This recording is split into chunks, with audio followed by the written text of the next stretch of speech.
नमस्कार, जय हिंद, जय Bharat and welcome to Dev talks. This is Adi चिंत।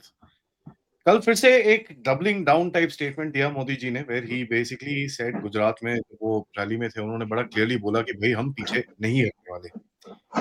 This comes at the back of भैया स्टेटमेंट्स लाइक कि भाई ट्रेड डील अभी भी चल रही है, डिस्कशंस चल रहे हैं, नया एम्बेसडर आ रहा है, तो काफी कुछ इस हिसाब में भी चल रहा है। बट इंटरेस्टिंग ये है कि Modi ji doesn't seem to be in the mood of backing down.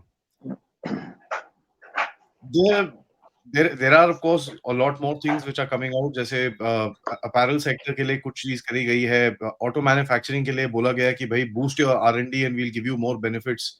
उनके लिए नए एक्सपोर्ट मार्केट्स और ये सब चीजें जा रही हैं। पेरू के साथ ट्रेड डील के बारे में बात चल रही है, फिजी के साथ सो ऑल्टरनेटिव मार्केट्स में भी काफी काम चल रहा है। So what's happening here, what is India's policy gonna be, let's discuss with अतिकित भाई। नमस्कार। नमस्कार आदि भाई। तो आज बेसिकली यूएस ने नोटिस इशू कर दिया है। वो 25% एडिशनल टैरिफ जो होगा वो 27 अगस्त से करने के लिए। तो ये जो ट्रम्प का मतलब अभी तो ट्रम्प ने कुछ और भी स्टेटमेंट दिया है कि जो बिग टेक कंपनीज है वो तुम्हारे पिगी बैंक नहीं है। वो जो डिजिटल सर्विस टैक्स के ऊपर some of the countries are considering और होना चाहिए, वो टैरिफ लगाए तो अच्छी बात है, बट उनके कोई कंपनी के ऊपर कोई टैक्स लगाए तो वो पिगी बैंक बन जाता है। तो ये जो डीकपलिंग फ्रॉम यूएस है ना, ये Trump is actually facilitating it. ये एक दिन में नहीं होगा। और हम लोग जब प्रोग्राम कर रहे हैं तो कुछ आप ही के मतलब हम लोगों की ऑडियंस में कोई कमेंट करेगा तो फिर अमेरिकन कंपनीज की इसमें प्रोग्राम क्यों कर रहे हो? तो उनको बोल दो बोलने के लिए कि वो अमेरिकन कंपनीज है, वो एमएनसी नहीं है। आज जितने सारे कंपनीज है, even they are American big tech companies, they are multinational companies. उनके हर एक देश में स्टेक है। उनके लिए ये मार्केट अमेरिका से भी इंपॉर्टेंट बन जाएगा कुछ दिन। So that is why we are not operating on a American company. We are working on multinational companies, जिसमें हम लोगों का भी उतना अधिकार है। दूसरी चीज है कि so that 50% टैरिफ जो आएगा, I was एक back of the hand calculation जो है कि 1 to 1.5%, मैक्सिमम 1% के ऊपर ही जो इम्पैक्ट है ऑफ द टोटल जीडीपी होगा, तो 40-45 बिलियन डॉलर का इम्पैक्ट होगा। मैं दो चीज कहूंगा। पहली चीज तो है कि इम्पैक्ट भी बहुत मजेदार हो रहा है। मजेदार हो रहा है मतलब I don't not trying to mock it. Look at what is happening in US. US में जो बड़े बड़े अपैरल कंपनीज है या जो वॉलमार्ट जैसे ऑर्गेनाइजेशंस हैं, उनमें से कुछ क्या कर रहा है, they are actually reducing their markup price to absorb that tariff. मतलब कॉस्ट, टोटल ऑफ कॉस्ट बढ़ा नहीं रहा है, तो they are giving deep discounts so that this tariff is included in that price. तो इवेंचुअली अगर 10 रुपए का सामान है और 50% टैरिफ लगाने के बाद ऐसा नहीं कि वो 15% हो रहा है, 15 रुपीज हो रहा है, ज्यादा से ज्यादा वो अपना एक्चुअल प्राइस कम करके टैरिफ इंक्लूड करके 11 करने की कोशिश कर रहा है, 11 से 11.5। बट ये और क्यों कर रहा है? क्योंकि उनको लग रहा है कि ये सारे टेम्पोररी चीज है, ये आज नहीं तो कल बंद हो जाएगा। क्योंकि अगर मान लीजिए कोई भी एक अमेरिकन कंपनी, मान लीजिए वॉलमार्ट, वॉलमार्ट अगर कोई पर्टिकुलर अपैरल या टेक्सटाइल प्रोडक्ट इंडिया से लेता है, तो जो कंपनी यहाँ पे बनाता है वो भी इन्वेस्ट करता है, और जो वॉलमार्ट है वो भी इन्वेस्ट करता है in developing that supply chain. अब वो अचानक वो सप्लाई चेन चेंज करके आप वियतनाम ले जाओगे, बांग्लादेश ले जाओगे, उसके बहुत चैलेंजेस होते हैं। सो दे आर होपिंग कि this doesn't sustain for long time. क्योंकि अगर लॉन्ग टर्म सस्टेन करे तो एक तो कॉस्ट बढ़ जाएगा, फिर वो 10 रुपए का 15 रुपए ही हो जाएगा, 11 तक आप सीमित नहीं रख पाओगे for the American consumer. And secondly, the companies will have to invest in the alternate supply chain, which is again not very easy. फिर तो प्रेशर वो White House versus Wall Street वाला इशू आ जाता है। फिर the other important thing is why is Modi ji so confident. आप देखिए, दो इंपॉर्टेंट चीज है। एक, एक एक्सटर्नली फंडेड एक इकोसिस्टम है which tried to project prime minister Modi as anti farmer. हालांकि मोदी जी ने पिछले 10 साल में किसानों के लिए जितना किया है, बुनियादी तौर पर, सिर्फ बातों बातों में नहीं, बुनियादी तौर पर, सिर्फ लोन माफ करने से किसान की फायदा होता नहीं है। पिछले सरकारें सिर्फ लोन माफ करता था, बट बुनियादी इश्यूज के ऊपर उसके ऊपर एक अलग कार्यक्रम हो सकता है कि what all fundamental things Modi ji did which actually help the market, farm sector।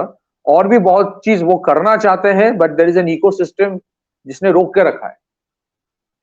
तो ये जो एक एंटी फार्मर नैरेटिव तैयार करने की कोशिश की गई, आज मोदी जी जाके बोलेगा कि मैं खड़ा हूं तुम लोगों के लिए, और वो किसान के वो that farming community understands to certain extent कि मोदी जी ने ये किया है, मोदी जी ने रोका है अमेरिकन कंपनीज को। इसका next step is up to the government and up to Bharatiya Janata Party and up to NDA to communicate properly to the audience कि भाई ये जितना कुछ हो रहा है because I stopped the American companies from entering the Indian market to protect your interest. ये communication ठीक करना पड़ेगा for the government. This is important. Now iron is this, Haji भाई, क्या कोई ऑपोजिशन का नेता, चाहे वो युवा हो या उतना युवा ना हो, जो भी है, क्या वो आके बोल पाएगा देखो देखो इतना प्रॉब्लम हो रहा है क्योंकि मोदी जी ने रोक के रखा है? क्या प्रॉब्लम था अगर वो खोल देता मार्केट? क्या वो बोल पाएगा? ये बोल नहीं पाएगा ना। वो बोल के देखे कि क्या जरूरत है ये सब, ये देखो 50% टैरिफ लग गया, ये देखो कोई एक कंपनी में चला जाएगा, ये देखो इस कंपनी में सामान बिक नहीं रहा है, इसके लिए जिम्मेदार मोदी जी है। मोदी जी, आपको क्या जरूरत थी पोल्ट्री, फिशरीज, डेयरी और फार्म सेक्टर को मतलब प्रोटेक्ट करने की? आप खोल देते वो सब। क्या वो ये बोल पाएगा? क्या वो युवा नेता और दूसरे नेता वो बोल पाएगा? वो नहीं बोल पाएगा। तो ना चाहते हुए भी उन्हें सपोर्ट करना पड़ेगा what Modi ji is doing. Number 1। Number 2, ये जो अभी एक इम्पेटस आया है, this is actually an impetus कि भाई you diversify your market, you focus on R&D। Yesterday I was sitting with somebody who works with one of the core teams of the government। मैं नाम नहीं ले सकता। तो उसने बहुत इंटरेस्टिंग एक चीज कहा। उसने कहा कि हम लोग सर्विस इकोनॉमी क्यों है? हम लोग सर्विस इकोनॉमी इसलिए है क्योंकि we are one of the largest telecom markets in the world. हम देखते हैं कि 1 बिलियन के ऊपर सब्सक्राइबर है, ये है वो है, बट हम लोग टेलीकॉम प्रोडक्ट्स नहीं बनाते। हम बोलते हैं we are one of the largest aviation markets in the world among the emerging economies, but हम लोग अपना प्लेन नहीं बनाते। हम बोलते हैं कि we are one of the biggest textile manufacturers in the world, one of the among the top 10 तो है ही, पर अब हम टेक्सटाइल के मशीन्स नहीं बनाते। सो हर एक, हम इलेक्ट्रॉनिक्स में भी वही, we are one of the biggest services economy in the world। service sector, software services में we are one of the biggest। हमारी कोई कंपटीशन ही नहीं है when it comes to software services। 250-300 billion dollar की revenue है, पर हम अपने लैपटॉप्स नहीं बनाते।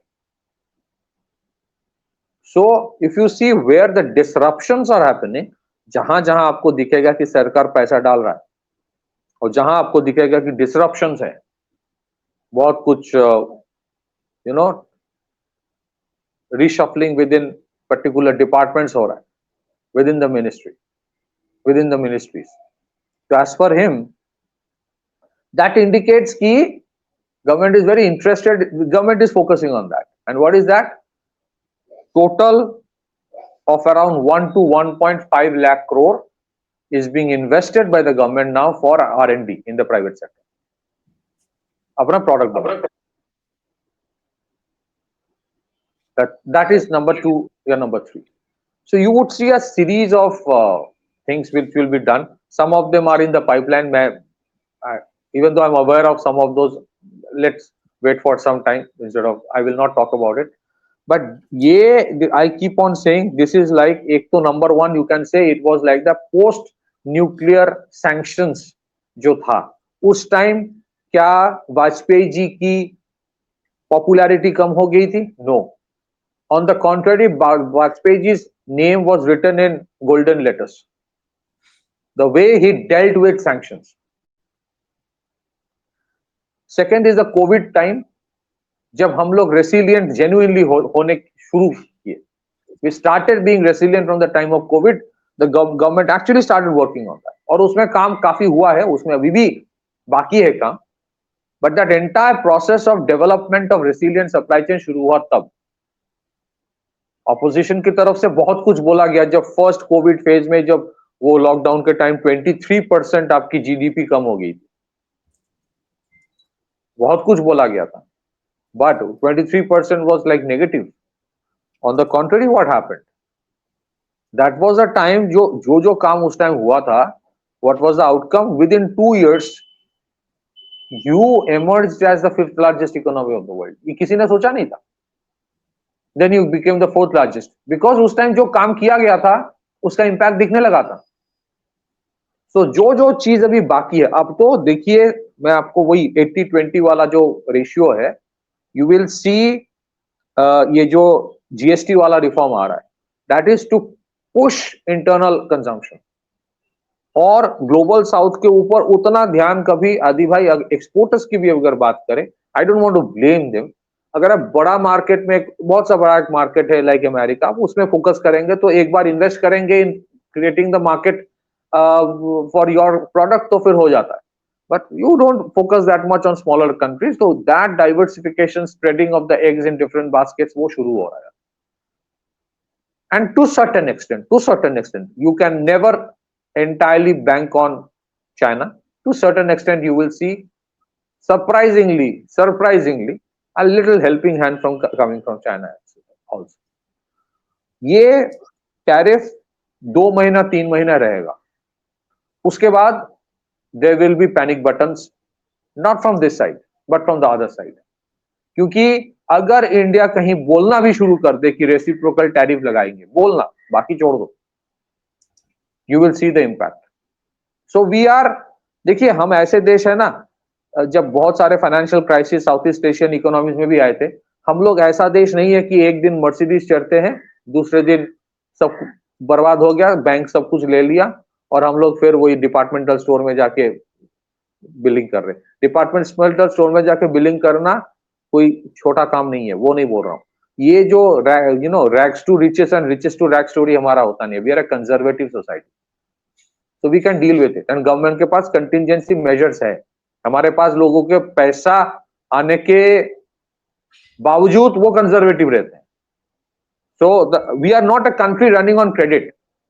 On the contrary, ये बोला जाता है इंडिया में लोगों के पास जितने घर में सोना है ना, उसका कोई हिसाब नहीं है. That is almost like trillions into trillions of dollars. So that is what I'm trying to say, कि I think we can deal with this situation. And this is going to give that push towards the next generation reform जो जरूरी था. And this is the time maybe the government will move towards farm reforms as well and some other structural reforms. Back to you, Adi. Yeah, that's there.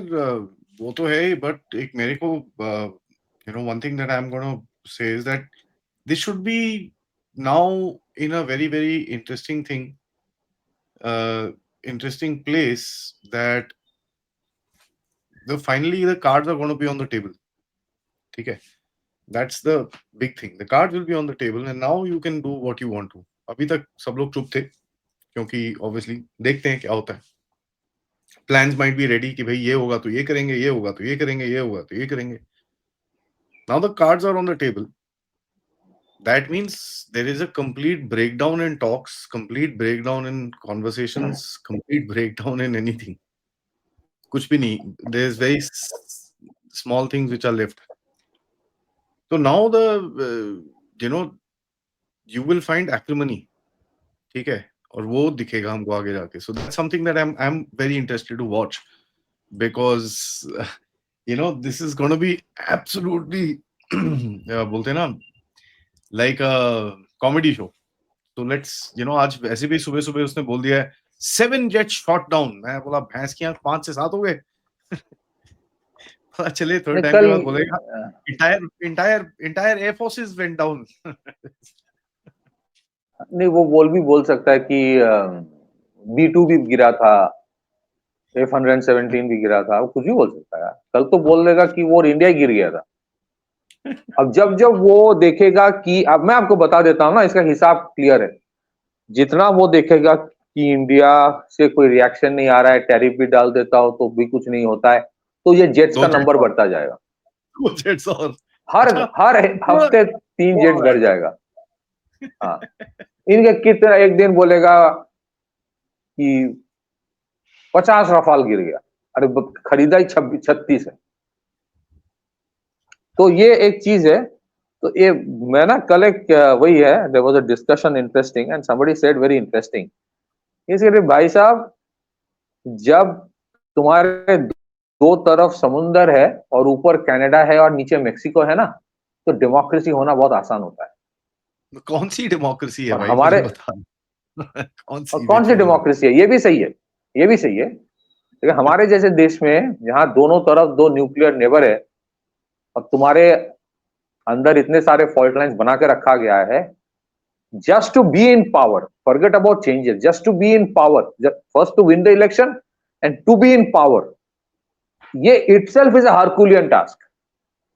And then you stay there and you change the course of the nation towards something which is, जिसका एक projection रखा गया, विकसित भारत 2047। ये मतलब that is why वो जो 11 साल से मोदी जी ने जो किया है, it is a humongous, well, it requires tremendous amount of political capital.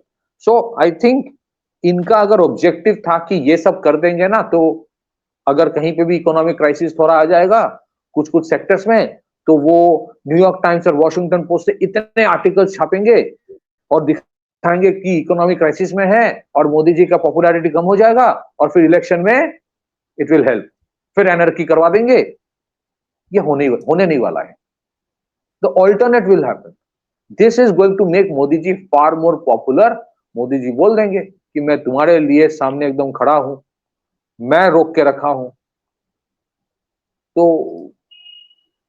so, and Modi ji is master in that, creating a आपदा में अवसर in terms of creating a narrative। और आप देखेंगे this was the opportunity for pushing that reform। and आपने जो बोला ना ब्रेकडाउन, भाई साहब वेस्टर्न हेमिस्फीयर में जितने सारे देश है ना, नो डिसरेस्पेक्ट, बट ये सारे स्लाइमी कैरेक्टर्स होते हैं। कोई ब्रेकडाउन नहीं करेगा। वो व्हाइट हाउस कुछ बोलेगा और अपने जो deputy assistant secretary of state या डिफेंस या सारे सेक्टर्स के या सारे डिपार्टमेंट्स के भेजते रहेंगे कि पैरेलली ज्वाइंट सेक्रेटरी लेवल में बात चलाते रहो। कोई ब्रेकडाउन, आपको मैं बोलूं, you will see every other day somebody is from European Union is coming। they are all into negotiation mode। और जितना ये कर रहा है सब, ultimately I will not be surprise कि EU आपको डेस्परेट SOS कॉल दे कि भाई FTA हमारे साथ भी कर लो। पास नहीं हो रहा है। ये जो टैक्स सोवरेनिटी वाली इश्यू है, या जो जो चीजें अभी हमें करना है, वो उसके ऊपर फोकस दिया जाएगा। आई एग्री, प्रॉब्लम्स है, and we would request our own audience की जहां जहां पॉसिबल है, try to use Indian tech. हर जगह पॉसिबल नहीं है, लेकिन आप सोचिए, मैं उस दिन एक I was on a show, मैंने वो रिपब्लिकन स्ट्रेटेजिस्ट से बैठा था, मैंने बोला कि आप सोच सकते हो कि इंडिया से अगर बॉयकॉट कॉल आ जाए तो, कि अमेरिकन कंज्यूमर प्रोडक्ट्स हम इस्तेमाल नहीं करेंगे। यू नेवर नो, आ जाए अभी। You never know. ठीक है, नहीं देखो, हर चीज इंडिस्पेंसिबल नहीं है। बहुत सारे ऐसे सारा दिन हम लोग प्रोडक्ट यूज करते हैं, we can just dump it, but वो नहीं चाहते। Government doesn't want to do it, and I support that for the reason कि you are trying to show to the American, भाई हम अमेरिका के खिलाफ नहीं है, वी आर नॉट। ये प्रॉब्लम तुम्हारे तरफ से आ रहा है। तो हो सकता है कि रेसिप्रोकल टैरिफ ना लगाए जाए, बट 3 महीने बाद कहीं ना कहीं खबर तो छाप जाएगा कि इंडिया इज कंसिडरिंग दैट। जिस दिन वो कंसिडरिंग वाला बात आ गया ना, अब देखना पैनिक कैसे होता है वहां। तो 150 करोड़ की देश को कोविड के टाइम एडिशनल फ्री राशन देके you ensure nobody dies of starvation. आपने 100 करोड़ लोगों को मुफ्त में वैक्सीन दे दिया, आपने दिखा दिया यू हैव द कैपेसिटी। और वैसे ही ये देश है कि 2 रोटी कम खा लेंगे, बट अरे वो माहौल नहीं आएगा, नहीं आएगा, वो माहौल नहीं आएगा। आई एम सेइंग कल फिच का जो रेटिंग आप देखिए ना, फिच का रेटिंग क्या आया, इंडिया के ग्रोथ प्रोजेक्शंस क्या है, नियरली 7%। मतलब they are discounting this tariff वाला इशू। ये मैं नहीं बोल रहा हूं, फिच बोल रहा है। And Fitch is a very very well known rating agency, जो हम लोग कंट्रोल नहीं करते, बाहर से कंट्रोल होता है। उनके लिए भी यार ये सब कुछ नहीं है, वो हैंडल हो जाएगा। Today India has not only India has food self sufficiency, India में इतने बड़े पैमाने में खाना बन के मतलब वेस्ट होता है फूड ग्रेन्स कि we can feed literally half the world every year, इतना प्रोडक्शन होता है। तो why would you give it up for the sake of American companies? नहीं करोगे ना। प्रैक्टिकली अब देखो, हम अपने फूड सिक्योरिटी को कॉम्प्रोमाइज नहीं करेंगे। हम अपने dairy security, dairy industry, poultry, fishery की प्रॉब्लम नहीं है हमारे। कौन सा एप्पल कल बोल देगा कि नहीं टैरिफ वाला इशू है, ट्रम्प साहब नाराज है तो हम एप्पल नहीं, आईफोन नेक्स्ट वाला आईफोन नहीं बेचेंगे? नहीं कर पाएगा, वो नहीं कर पाएगा। So gradually you will see India leveraging its market strength. करेगा, लेकिन इंडिया धीरे धीरे करता है और बिना बोल के करता है। आज तो ट्रम्प साहब ने बोल दिया कि मुझे तो अमेरिका का नहीं यूरोप का भी प्रेसिडेंट बोला जाता है। गुड गुड गुड, या किसी ने पूछा होगा उसको, ही वॉज वेरी हैप्पी। तो यार तुम see, I tell you, it appears if you look at Trump's communication, it is primarily focused on his own core MAGA audience.